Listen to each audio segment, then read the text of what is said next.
Hi, it's Paul from howtoplaybassdotcom. Another in my series of bass lines, showing you how to play bass lines to songs.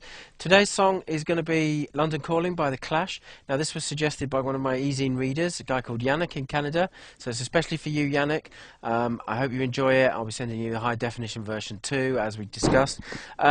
This song's sort of easy, but it's got some things that are quite tricky in it. It's got some slides, and because there's quite a fast triplet rhythm going through it, and it's got a swing feel, that can be quite difficult to get hold of or to get a handle of if you're used to playing more straight eighth rock rhythms. So it's a good tune to have a look at because it's got this very well known slide, very distinctive at this intro and the outro of the tune.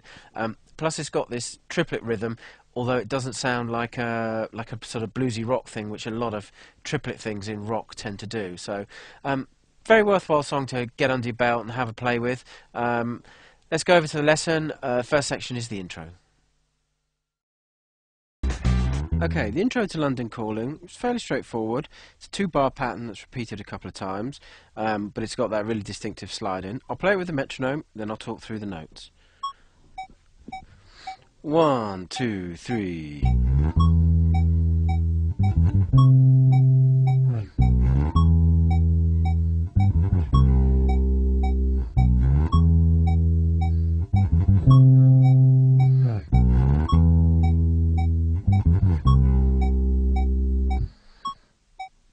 Okay, so if you were following on with the counting, you saw that the first note actually comes in on beat 4, and that starts with B, which is the 2nd fret of the A string, and then it slides up, and that note there is E, which is the 7th fret of the A string.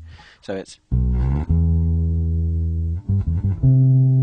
okay, and that pattern is from the E, is then a triplet, which the notes are G, E, G, and they're fretted 10th fret of the A string, E back at the 7th fret of the A string, G back to the 10th fret of the A string, and then up to C, which is the 10th fret of the D string. So I'll play that pattern, be without the metronome, but it be nice and slow. And then the next pattern's identical, except instead of going up to the C here, the 10th fret of the D string, you go to C here, which is the 3rd fret of the A string. So I'll play the 2-bar pattern.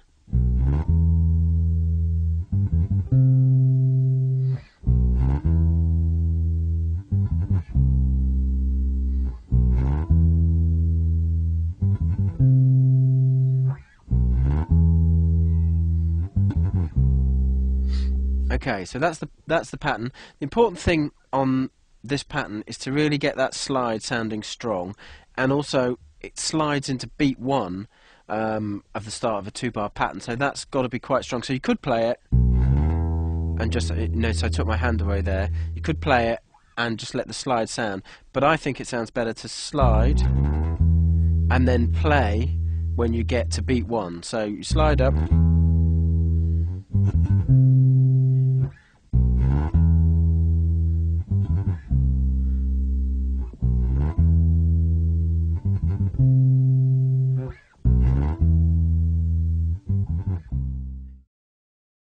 the verse is a 4-bar pattern that's repeated 4 times. Play it with the metronome a couple of times, then we'll talk about it. 3, 4.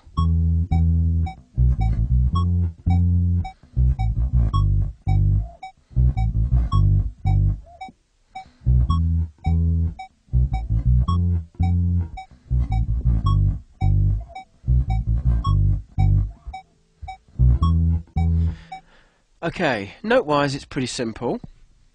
The first bar starts on E. Now I'm fingering it here with the 3rd finger, or you could use a 4th finger and then go over the top for the 4th above, and we'll do that in a second. So E, 7th fret of the A string, which you play twice, and then that little run there starts off on B, which is the 7th fret of the E string, A at the 5th fret of the E string twice, and B again, which is again 7th fret of the E string. So it's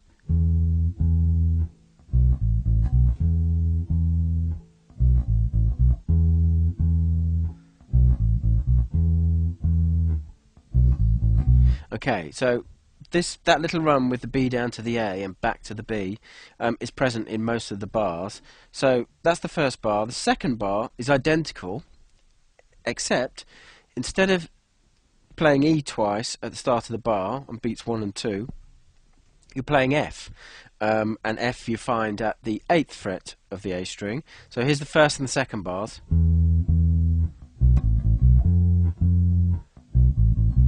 So the only note that's different is that F. The second part of the pattern is the same. Okay, then it goes down to G, the third bar, and it plays G twice. Again, plays the same run, and then the fourth bar you get the variation in that run. Plays the G twice again,